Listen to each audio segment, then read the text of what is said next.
शौर्य परीक्षा। कौरव और पांडव राजकुमारों ने शस्त्र विद्या तो सीख ही ली थी, शास्त्रों का ज्ञान भी प्राप्त कर लिया था। वे सब वयस्क हो गए थे, जनता में अपना वर्चस्व स्थापित करने लगे थे। कौरव और पांडव दोनों हस्तिनापुर के विशाल साम्राज्य के दावेदार थे, दोनों का समान भाग था। पर दुर्योधन अपनी कुटिलता के कारण इस बात को नहीं मानता था। वह कौरवों में सबसे बड़ा था, उसके पिता धृतराष्ट्र के हाथों में शासन की बागडोर थी, अतः वह अपने को ही सब कुछ मानता था। केवल इतना ही नहीं, वह समय समय पर पांडवों का निरादर और उपहास भी किया करता था।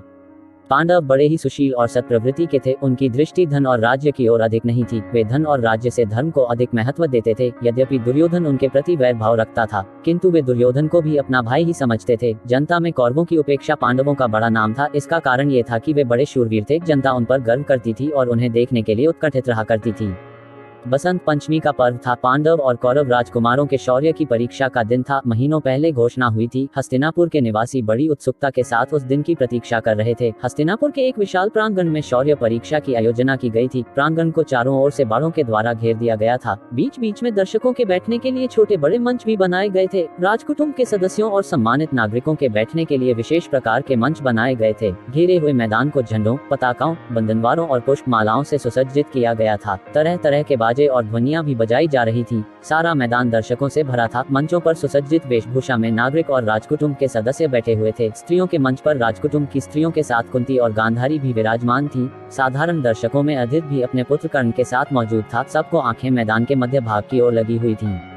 शंख ध्वनि के साथ शौर्य परीक्षा आरंभ हुई। कौरव और पांडव राजकुमार मध्य भाग में पहुंचकर अपना कौशल दिखाने लगे। जब भीम का नाम लिया गया तो करतल ध्वनि की गड़गड़ाहट हो उठी। विशालकाय भीम हाथ में गदा लिए हुई मध्यम भाग में उपस्थित हुआ। वह नंगे बदन था, पीतवर्ण का लंगोट धारण किए हुए था। उसकी बलिष्ठ भुजाएं थी, चौड़ी छाती थी और तेजो में मुखमंडल था। वह देखने में पर्वत के सदृश मालूम हो रहा था। भीम प्रांगण के मध्य में पहुंचकर गदा युद्ध का प्रदर्शन करने लगा। उसके कौशल को देखकर जनता मुग्ध हो उठी, बार बार तालियां बजा बजाकर उसका अभिनंदन करने लगी। भीम जब अपने कौशल का प्रदर्शन कर चुका तो घोषणा हुई, क्या कोई राजकुमार गदायुद्ध में भीम का सामना कर सकता है। घोषणा होते ही दुर्योधन गदा लिए हुए भीम के सामने जाकर खड़ा हो गया। उसका आकार प्रकार भी भीम के ही समान था। वह लाल रंग का लंगोट धारण किए हुए था। भीम और दुर्योधन में गदायुद्ध होने लगा। दोनों के कौशल को देखकर जनता वाह वाह करने लगी, रह रहकर तालियां बजाने लगी। पहले तो दोनों अपना अपना कौशल दिखाते रहे, पर बाद में उनके भीतर क्रोध पैदा हो गया। दोनों गदा फेंककर मल्लयुद्ध करने लगे तो द्रोणाचार्य ने आज्ञा देकर उन्हें पृथक करा दिया। यद्यपि निर्णय नहीं हो सका कि दोनों में श्रेष्ठ कौन है, किंतु ये बात तो हुई ही कि दोनों के कौशल को देखकर जनता मुग्ध हो उठी थी। भीम और दुर्योधन के पश्चात अर्जुन के नाम की घोषणा हुई। घोषणा होते ही वह धनुष बाण लेकर प्रांगण के मध्य के उपस्थित हो गया। उसका सुंदर और कांतिमय शरीर था, उसके सिर पर घुंघराले बाल थे, उसके अंग अंग से तेज और शौर्य टपक रहा था। वह भी पीतवर्ण की काचनी काछे हुए था, देखने में इंद्रसा ज्ञात हो रहा था। अर्जुन प्रांगण के मध्य में खड़ा होकर अपना कौशल दिखाने लगा। उसके कौशल को देखकर जनता मुग्ध हो गई। अर्जुन जब अपना कौशल दिखा चुका तो फिर घोषणा हुई, क्या कोई राजकुमार अर्जुन की बराबरी कर सकता है।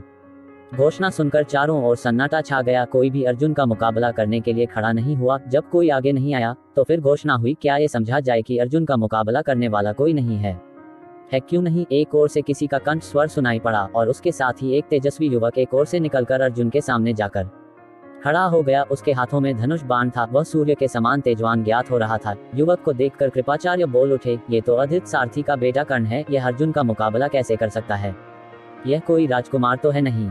कृपाचार्य के स्वर को सुनकर चारों ओर सन्नाटा छा गया। कुछ क्षणों के पश्चात सहसा कोई बोल उठा, राजकुमार नहीं है तो क्या हुआ, मनुष्य तो है। बोलने वाला स्वयं दुर्योधन था। वह अपने स्थान पर तनकर खड़ा हो गया।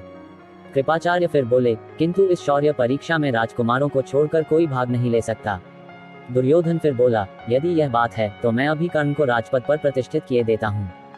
दुर्योधन ने कर्ण के पास जाकर अपने अंगूठे को चीरकर रक्त निकाला। रक्त से कर्ण का तिलक करते हुए उसने कहा, मैं कर्ण को अन्य देश का राजा बना रहा हूँ। यह आज से अधृत का पुत्र नहीं, अन्य देश का राजा है। अन्य देश के राजा के रूप में यह अर्जुन का मुकाबला कर सकता है। दुर्योधन की बात को सुनकर भीम उठकर खड़ा हो गया। वह व्यंग भरे स्वर में बोला, कर्ण को अन्य देश का राजा तुम कैसे बना सकते हो। तुम हस्तिनापुर के राजा तो हो नहीं, राजा तो महाराज धृतराष्ट्र हैं। भीम के कथन को सुनकर एकत्र जन समूह में बड़ा शोरगुल पैदा हुआ। उस शोरगुल से ऐसा प्रतीत होने लगा कि अगर समारोह को समाप्त नहीं किया जाता तो संघर्ष हो जाएगा। फलत द्रोणाचार्य ने उठकर समारोह को समाप्त किए जाने की घोषणा कर दी। अर्जुन और कर्ण का मुकाबला हुए बिना ही समारोह तो समाप्त हो गया, पर उसी दिन से पांडवों और कौरवों में शत्रुता की आग भी जल उठी। जब तक महाभारत के युद्ध की आग में सब कुछ जलकर समाप्त नहीं हो गया, तब तक वह आग जलती रही, बराबर जलती रही। इसी तरह की कथाएं सुनने के लिए please like, share and subscribe my channel.